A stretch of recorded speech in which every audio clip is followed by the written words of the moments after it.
मेरे प्यारे बच्चों, मैं रमाकांत सौर्या बीसीआई के इस चैनल पर आप सभी का स्वागत करता हूं।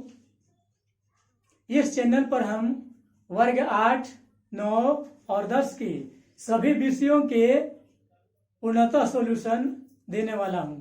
इसलिए आप सभी से रिक्वेस्ट है कि इस चैनल को सब्सक्राइब जरूर कर दीजिए और बेल आइकन को भी प्रेस कर दीजिए ताकि आने वाला वीडियो सबसे पहले आप तक पहुंच जाए। तो बच्चों, हम लोग इस वीडियो में वर्ग 9th का एनसीईआरटी किताब का तीसरा पाठ, जिसका नाम है निर्देशांक ज्यामिति, इसके बारे में हम लोग इसमें स्टडी करेंगे। तो आइए, इस पाठ में कुछ पारिभाषिक शब्द हैं जिनको हम लोग पहले परिभाषा देते हैं। निर्देशांक ज्यामिति, निर्देशांक का अंग्रेजी कोऑर्डिनेट, ज्यामिति का अंग्रेजी जियोमेट्री, अर्थात निर्देशांक ज्यामिति का अंग्रेजी हो गया कोऑर्डिनेट जियोमेट्री। इसे आप नियामक ज्यामिति भी कह सकते हैं। निर्देशांक का दूसरा नाम होता है नियामक। तो सबसे पहले हम लोग जानेंगे कि निर्देशांक ज्यामिति क्या है। मतलब निर्देशांक ज्यामिति में हम लोग क्या पढ़ रहे हैं, इसकी परिभाषा देते हैं। किसी तल की बिंदु की स्थिति का निर्धारण करने की पद्धति निर्देशांक ज्यामिति समझा जाता है। इसे नियामक ज्यामिति भी कहा जाता है। मतलब कोई बिंदु है, उसकी स्थिति ज्ञात करनी है, तो हम लोग उसके लिए एक्स अक्ष वाई अक्ष खींचते हैं परस्पर लंबवत, तब उसकी स्थिति को दर्शाते हैं। मतलब कोई बिंदु की स्थिति को दर्शाने वाला जो पद्धति होता है, उस पद्धति का नाम है निर्देशांक ज्यामिति। सबसे पहले सबको हम परिभाषा दे देते हैं, फिर चित्र के माध्यम से हम एक एक को बारी बारी से समझाएंगे। अगला है एक्स अक्ष। किसी समतल पर, समतल मतलब जमीन, धरती के क्षैतिज का मतलब होता है धरती के समांतर, धरती के क्षैतिज खींची गई रेखा को एक्स अक्ष कहा जाता है। मतलब मान लीजिए यहां पर नीचे धरती है, तो हम ऐसे रेखा खींचेंगे। पृथ्वी के क्षैतिज, पृथ्वी नीचे है, इसके क्षैतिज ऐसे रेखा खींचेंगे इस तरफ से, तो ये जो रेखा हुआ आपका एक्स अक्ष हो गया। मतलब पृथ्वी के समांतर खींची गई रेखा एक्स अक्ष कहलाता है। अगला देखिए वाई अक्ष। किसी समतल पर धरती के ऊर्ध्वाधर खींची गई रेखा को वाई अक्ष कहा जाता है। ऊर्ध्वाधर का मतलब होता है सीधा खड़ा, लंबवत खड़ा होगा। मतलब धरती पर नीचे से ऊपर की ओर उठेगा रेखा, इसको बोलेंगे हम लोग ऊर्ध्वाधर रेखा, और यही होता है वाई अक्ष। पृथ्वी के समांतर एक्स अक्ष, जबकि पृथ्वी के लंबवत वाई अक्ष। अगला देखिए चतुर्थांश। किसी समतल में क्षैतिज यानी कि समांतर तथा ऊर्ध्वाधर मतलब सीधा खड़ा, परस्पर लंबवत रेखाएं खींचने पर वह मतलब समतल 4 भागों में बढ़ जाता है और प्रत्येक भाग चतुर्थांश या पाद कहलाता है। मतलब किसी समतल में जब हम क्षैतिज रेखा खींचेंगे इस तरफ से, फिर ऊर्ध्वाधर खींचेंगे इस तरफ से, तो 4 भाग आपको प्राप्त होंगे। तो ये चारों भाग, प्रत्येक भाग का नाम है चतुर्थांश, चौथा भाग। तो आइए आगे देखते हैं। चतुर्थांश का नाम है पाद, इसका अंग्रेजी होता है क्वाड्रेंट, QUADRANTS,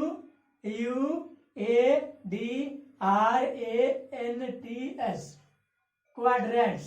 एस लगाने का मतलब हो गया प्लूरल हो गया। अगला है मूल बिंदु, जिसको अंग्रेजी में बोलते हैं ओरिजिन, ORIGIN,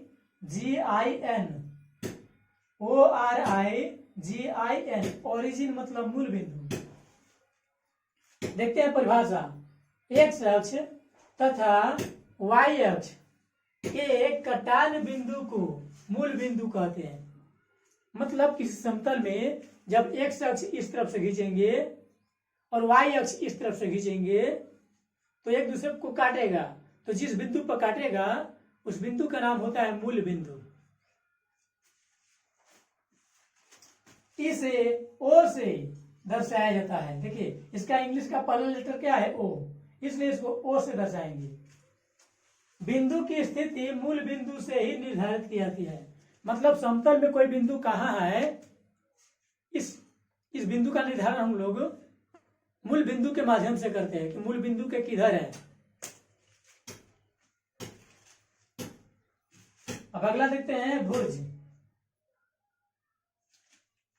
किसी बिंदु की y अक्ष से लंबवत दूरी, किसी बिंदु की y अक्ष से लंबवत दूरी को भुज या x निर्देशांक या x नियामक कहा जाता है। कहने का मतलब जब हम इस तरह से खड़ा है, ये जो खड़ा हुआ ये हुआ आपका y अक्ष, धरती के लंबवत न है ऊर्ध्वाधर। और जब ऐसे हाथ करते हैं, ये जो मेरा हाथ हुआ यहां से ऐसे, ये हुआ आपका x अक्ष,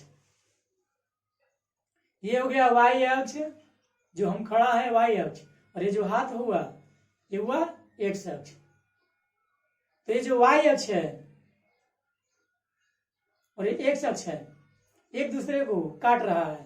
जैसे कि यहां से गुजर रहा है और ये यहां से गुजर रहा है, तो जिस बिंदु से गुजरा वो हुआ मूल बिंदु। यहां पर आपने परिभाषा पढ़ा भुज का, क्या कहता है? y अक्ष से लंबवत दूरी। आपका ये y अक्ष हो गया। अब मान लीजिए कोई यहां पर बिंदु है, तो ये y अक्ष हुआ, तो यहां से लंबवत खींचेंगे रेखा, लंब डालेंगे इस पर, ये दूरी हुई लंबवत दूरी। y अक्ष से कितना दूर है? यही होता है भुज। और भुज का दूसरा नाम है x निर्देशांक, मतलब x का मान, x का निर्देशांक। अगला है कोटि, ऑर्डिनेट।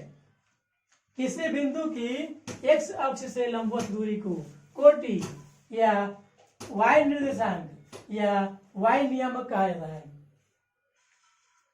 मतलब कहने का ये y अक्ष हो गया, ये आपका y अक्ष हुआ, नहीं उल्टा हो गया, ये आपका x अक्ष हुआ।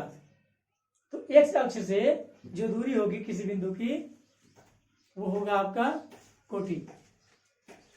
तो आपने वही परिभाषा देखा। अब हम एक एक परिभाषा को पुनः चित्र के माध्यम से आपको समझाएंगे।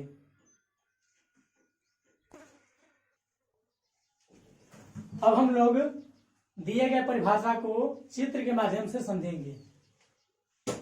सबसे पहले है निर्देशांक ज्यामिति। आपने पढ़ा कि कोई बिंदु है तो उसकी स्थिति को दर्शाने वाला जो पद्धति है उसको बोलते हैं निर्देशांक ज्यामिति। कहने का मतलब है, मान लीजिए ये बोर्ड है, इस पर यहां पर कोई बिंदु है, ये R बिंदु है।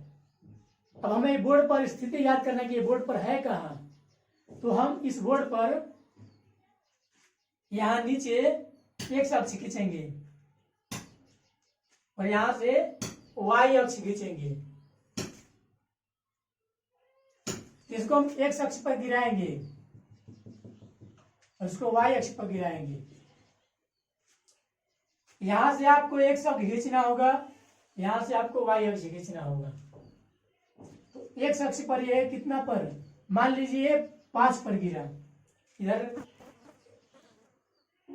गिनती लिखते हैं, मान अंक का, और यहां पर भी गिर गया 4 पर। तो x अक्ष पर गिरा 4 पर, y पर गिरा मान लो 5 पर, यानी कि बिंदु की स्थिति हुआ बोर्ड पर 4,5। इस तरह से यानी कि कोई बिंदु की स्थिति दर्शाने के लिए हम लोग निर्देशांक ज्यामिति का प्रयोग करते हैं। इसका प्रयोग हम लोग के जीवन में बहुत ही क्षेत्र में है। आगे आप लोग पढ़े एक्स अक्ष। परिभाषा था कि पृथ्वी के क्षैतिज, तो मान लीजिए नीचे धरती है, नीचे धरती है ये, जब ये नीचे धरती है तो ऐसे क्षैतिज हो गया। यहां नीचे धरती है, इसके धरती जब नीचे इस तरह से है तो ऐसे हो गया इसका समांतर रेखा। ये होगा आपका एक्स अक्ष। फिर आगे बोला है वाई अक्ष। इसका परिभाषा था कि धरती के ऊर्ध्वाधर, मतलब नीचे धरती है, इस पर से ऐसे ऊर्ध्वाधर जाएगा। पृथ्वी के जो समांतर है, ये समांतर है पृथ्वी के जो समांतर रेखा होती है ये होता है एक्स अक्ष। इसके नाम करते हैं एक्स एक्स। अब इसको पर यहां डैश कर देते हैं। डैश का मतलब है कि ये जो ये बिंदु है इसके इधर डैश लिखा गया, मतलब इधर माइनस है, ऋणात्मक एक्स अक्ष है, और इधर जो है धनात्मक पॉजिटिव एक्स अक्ष है। इसी प्रकार ये पृथ्वी के ऊर्ध्वाधर खींची गई रेखा आपका वाई अक्ष होता है। अब इसको यहां डैश कर देते हैं, मतलब कहने का कि इस बिंदु से ऊपर जो वाई हुआ वाई अक्ष, यह हुआ पॉजिटिव, और नीचे जो हुआ निगेटिव वाई अक्ष हुआ। पॉजिटिव एक्स अक्ष, निगेटिव एक्स अक्ष, पॉजिटिव वाई अक्ष, निगेटिव वाई अक्ष। डैश का मतलब निगेटिव, डैश नहीं है तो पॉजिटिव। अब अगला था चतुर्थांश। परिभाषा कहता है कि जब किसी समतल में हम एक्स अक्ष और वाई अक्ष परस्पर लंबवत खींचते हैं तो वह 4 भाग में बट जाता है और प्रत्येक भाग चतुर्थांश कहलाता है। तो देखिए, मान लीजिए हमने यहां से एक रेखा खींचा, अब इसी पर लंबवत ऊर्ध्वाधर एक रेखा खींच दिया, तो कितने भाग में बढ़ गया? 1 2 3 4। ये चारों भाग चतुर्थांश हुआ। ये भी चतुर्थांश, ये भी चतुर्थांश, ये भी चतुर्थांश, ये भी चतुर्थांश। आप जानते हैं कि जब इसको हम घड़ी बना देंगे, घड़ी, इसमें एक कहां बजेगा? एक कहां बजेगा? इसमें बजेगा। ये हुआ आपका एक, यानी कि फर्स्ट चतुर्थांश। चतुर्थांश का दूसरा नाम है क्या है? पाद। अंग्रेजी में कहते हैं क्वाड्रेंट्स। आप जानते हैं घड़ी वैसे घूमती है, ऐसे, तो आपको ऐसे नहीं घूमना है, एंटी क्लॉकवाइज, यानी कि घड़ी के विपरीत दिशा में घूमेंगे। जैसे कि आप फर्स्ट मिल गया घर आपका, इधर से उल्टा घूमिए आप, ये मिला सेकेंड। अब जब इसमें आ गए फिर आइए इधर बढ़िए, इसमें आ गए तो थर्ड, और जब इसमें आ गए फिर जाएंगे उसमें, यानी कि फोर्थ। इस प्रकार ये होता है पहला चतुर्थांश, और ये दूसरा, ये तीसरा, और ये चौथा। प्रथम, द्वितीय, तृतीय, चतुर्थ। आपको याद रखना है कि घड़ी में एक कहां बजती है, तो इसमें। अब घड़ी के विपरीत दिशा में घूमना है आपको, तो विपरीत घूमना तो सेकेंड, थर्ड, फोर्थ। इस तरह से ये प्रत्येक भाग आपका चतुर्थांश हो गया। किसी भी समतल में जब एक्स और वाई अक्ष परस्पर लंबवत खींचते हैं तो वह समतल जो है 4 भागों में बढ़ जाता है और ये प्रत्येक भाग आपका चतुर्थांश कहलाता है, जैसे कि आप चित्र में देख रहे हैं। और नामकरण ऐसे होता है। अब इसके कुछ चिन्ह हैं, प्रत्येक चतुर्थांश के चिन्ह हैं।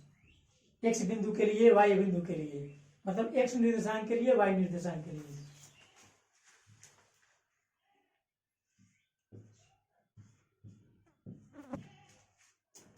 कहने का मतलब है ये जो है किस किस अक्ष से घिरा है। एक्स अक्ष, कौन सा एक्स अक्ष है? पॉजिटिव, देखिए पॉजिटिव है। और वाई अक्ष, वाई का कौन सा अक्ष? ये भी पॉजिटिव। तो सबसे पहले एक्स के लिए, तब वाई के लिए मान लिखा जाता है। तो ये जो है, ये जो घर है, डब्बा है, ब्रैकेट है, इस एक्स अक्ष से और इस वाई अक्ष से घिरा है। ये एक्स है, सबसे पहले एक्स के लिखेंगे। ये पॉजिटिव है कि निगेटिव है? पॉजिटिव है, अतः इसके लिए हम पॉजिटिव का चिन्ह देंगे।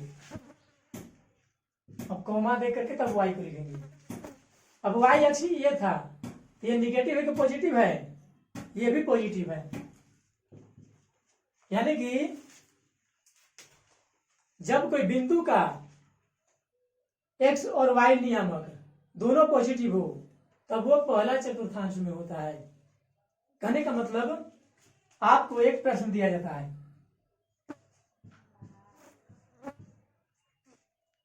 कहा जाएगा कि बिंदु 2,3 यह किस चतुर्थांश में है? ये आपका पहला चतुर्थांश में है। हम कैसे जानेंगे? तो देखिए, 2 क्या है? पॉजिटिव, पॉजिटिव है। 3 क्या है? ये भी पॉजिटिव, पॉजिटिव, मतलब दोनों पॉजिटिव है। ये होता है आपका भुज, भुज, और ये होता है आपका कोटि। एक्स निर्देशांक का नाम होता है भुज और वाई निर्देशांक का मान होता है, नाम होता है कोटि। मतलब एक्स का वैल्यू भुज, वाई का वैल्यू कोटि। तो आपने देखा भुज और कोटि दोनों पॉजिटिव है, इसलिए दोनों पॉजिटिव प्रथम चतुर्थांश में होगा। अब इसका चिन्ह का निर्णय करना है आपको। ये जो ब्रैकेट है, ये वाला एक्स अक्ष है, कौन सा एक्स अक्ष? निगेटिव। और ये वाला वाई अक्ष, पॉजिटिव वाई अक्ष से घिरा है। तो सबसे पहले एक्स के लिए लिखेंगे। तो एक्स का जो अक्ष है क्या है? निगेटिव है। वाई का क्या है? पॉजिटिव है। तो इस तरह से हम सेकेंड के लिए चिन्ह का निर्धारण किया। अब इसी को ऐसे कर दिया जाएगा, -2,3। अब आपसे पूछा जाएगा कि ये जो है बिंदु किस चतुर्थांश में है? ये द्वितीय चतुर्थांश में है। कैसे जानेंगे? तो देखिए, भुज निगेटिव है, भुज आपका निगेटिव है। कोटि पॉजिटिव है, पॉजिटिव है, यानी कि ये द्वितीय चतुर्थांश में होगा। अब इसका चिन्ह का निर्णय करते हैं। तो ये जो है एक्स अक्ष से घिरा है, कौन सा एक्स अक्ष? निगेटिव, एक्स का मान निगेटिव लेंगे। और वाई अक्ष से घिरा है, वाई कौन सा? निगेटिव, इसका भी निगेटिव लेंगे। तो जिस तरह से देखा कि फर्स्ट में दोनों क्या है?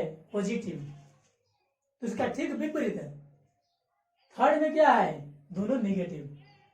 मतलब इसी को ऐसे करके पूछा जाएगा, -2, -3 किस चतुर्थांश में है? तो आपका ये बिंदु जाएगा थर्ड में। कैसे जानेंगे? देखिए, एक्स निर्देशांक भी आपका निगेटिव है, वाई निर्देशांक भी निगेटिव है, मतलब दोनों ही निगेटिव है। तो दोनों निगेटिव कौन में होता है? थर्ड में। दोनों पॉजिटिव फर्स्ट में, दोनों निगेटिव थर्ड में। द्वितीय में पहला निगेटिव है, जैसे इसका उल्टा ये है, उसी प्रकार इसका उल्टा ये होगा, मतलब ये पहला निगेटिव है तो ये पहला इसका पॉजिटिव हो जाएगा। दूसरा पहला निगेटिव है तो पॉजिटिव हो गया, अब ये पॉजिटिव है तो निगेटिव हो जाएगा। लेकिन ये आया कैसे? तो देखिए ये एक्स अक्ष और वाई अक्ष, एक्स क्या है पॉजिटिव तो प्लस लिया, वाई क्या है निगेटिव निगेटिव लिया। तो आपने देखा कि ये क्या है चारों चतुर्थांश, और इस तरह से नामकरण होता है। अभी और बच गया परिभाषा, इसको देखते हैं।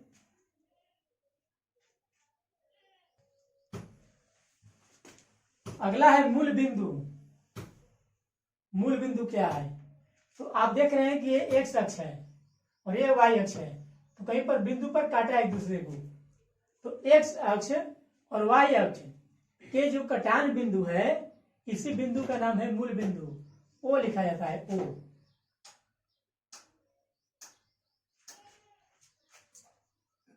एक्स अक्ष और वाई अक्ष के कटान बिंदु मूल बिंदु कहलाता है। इसे ओ से दर्शाएंगे, ओ, ओरिजिन का पहला लेटर ओ। तो आपने देखा कि अभी तक कितना को हम परिभाषित किए, अब हम इसमें आगे की ओर समझते हैं।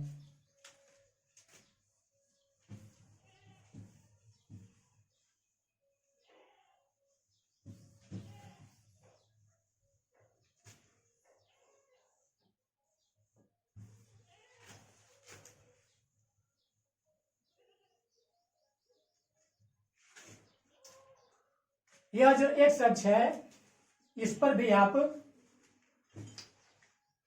निर्देशांक मान लिख सकते हैं। जैसे ग्राफ पेपर पर कहीं किसी रेखा को एक्स अक्ष और वाई अक्ष खींचा जाता है। यदि ग्राफ पेपर पर है तो वाई एक्स खींच लेते हैं। अब इस पर रेखाएं दी गई होती है, पहला को इस तरह से रेखाएं होती है, ऐसे भी होता है।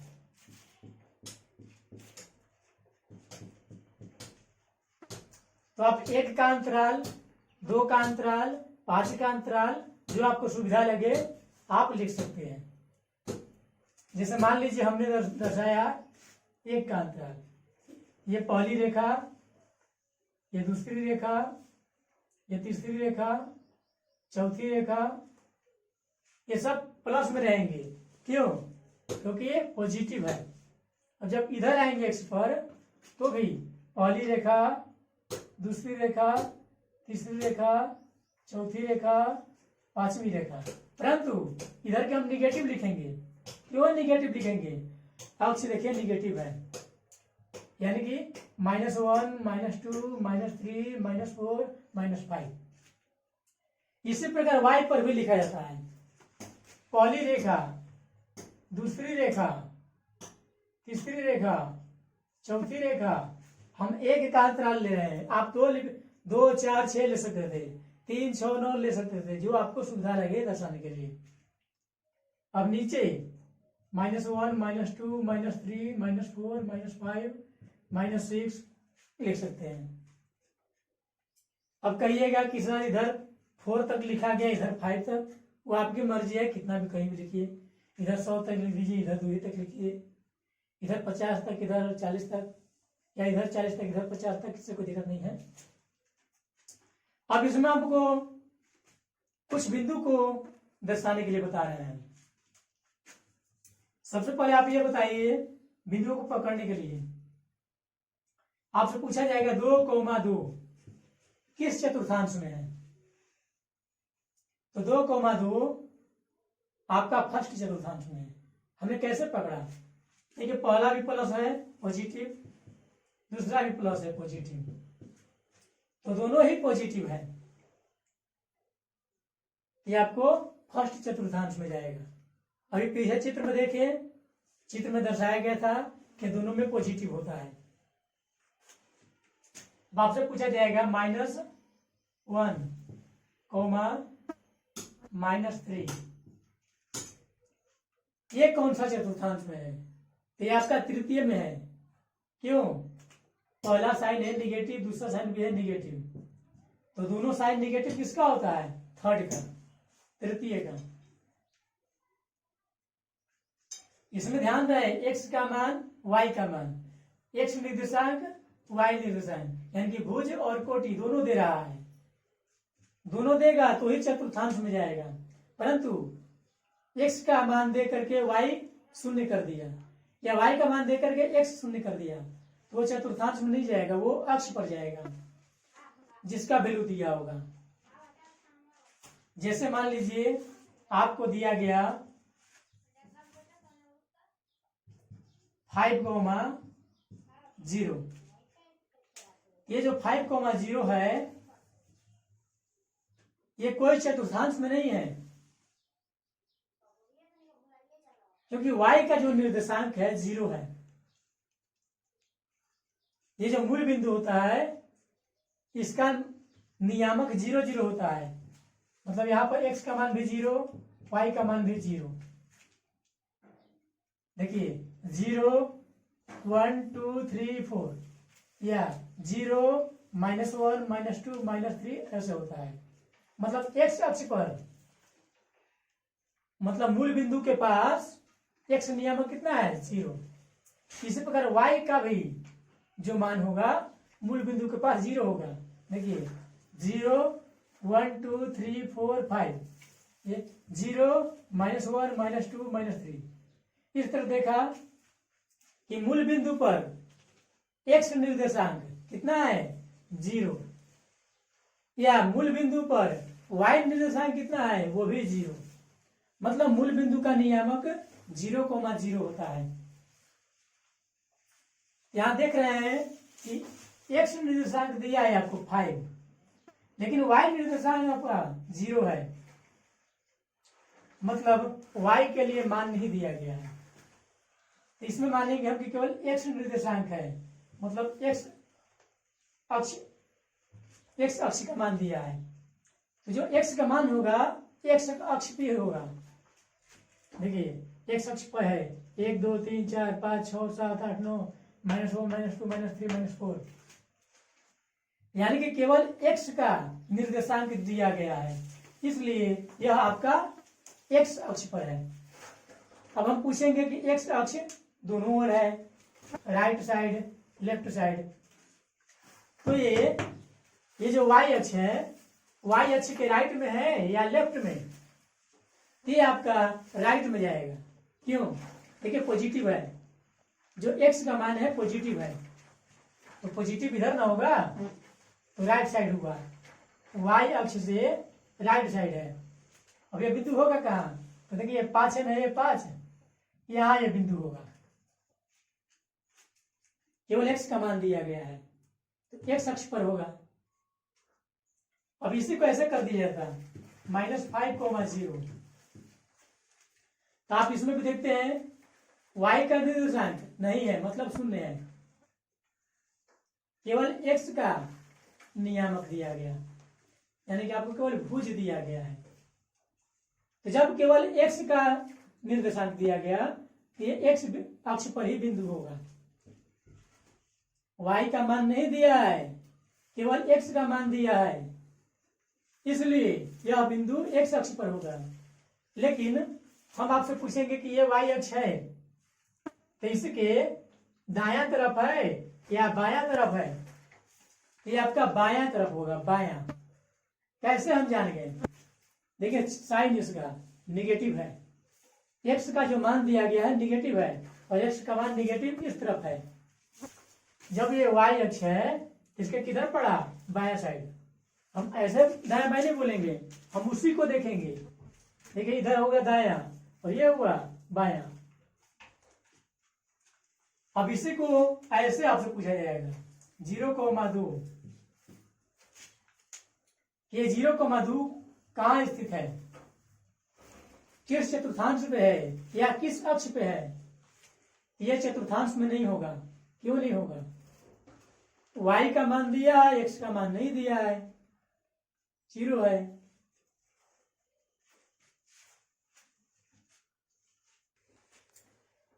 इसमें x का मान दिया गया, नहीं x का मान नहीं दिया, मतलब 0 है, केवल y का मान दिया है। y का मान कहाँ होगा, y अक्ष पर न होगा, यानी कि यह बिंदु y अक्ष पर है, लेकिन y अक्ष पर कहाँ है, x अक्ष से ऊपर है, x अक्ष से नीचे है, ये आपका ऊपर है। क्यों, देखिए पॉजिटिव में लिखा है, जो y का मान लिखा गया है धनात्मक है, पॉजिटिव है, तो y धनात्मक कौन है, x अक्ष से ऊपर है, यानी कि यह बिंदु y अक्ष पर है। अब पूछा जाए y अक्ष पर किधर, तो x अक्ष से ऊपर की ओर, लेकिन इसी को ऐसे कर दिया जाता है माइनस देख करके। x का मान दिया गया नहीं, केवल y का मान दिया गया, तो यह आपका y अक्ष पर होगा, लेकिन y अक्ष पर कहाँ, ऊपर कि नीचे, तो यह आपका नीचे होगा। देखिए निगेटिव है, निगेटिव निगेटिव नीचे होता है, किसके नीचे, ये आपका y अक्ष है, y अक्ष से नीचे। अब पूछा जाएगा 0,0 ये कहाँ स्थित है, ये चतुर्थांश में नहीं है, ना ही x अक्ष पर है और ना ही y अक्ष पर है। क्यों, आपका x का भी मान नहीं दिया है, x का अक्ष पर नहीं होगा, y का भी मान नहीं दिया है, y अक्ष पर भी नहीं गया, मतलब ये कहीं नहीं जाएगा, ये मूल बिंदु है, क्योंकि मूल बिंदु के पास x का मान 0, y का मान 0 होता है। भुज कितना है इसमें, 0, कोटि कितना है, 0, इसमें भुज कितना है, भुज 0, कोटि कितना है, -2। ठीक है, अब इस वीडियो में इतना ही, अब हम लोग नेक्स्ट वीडियो में देखेंगे।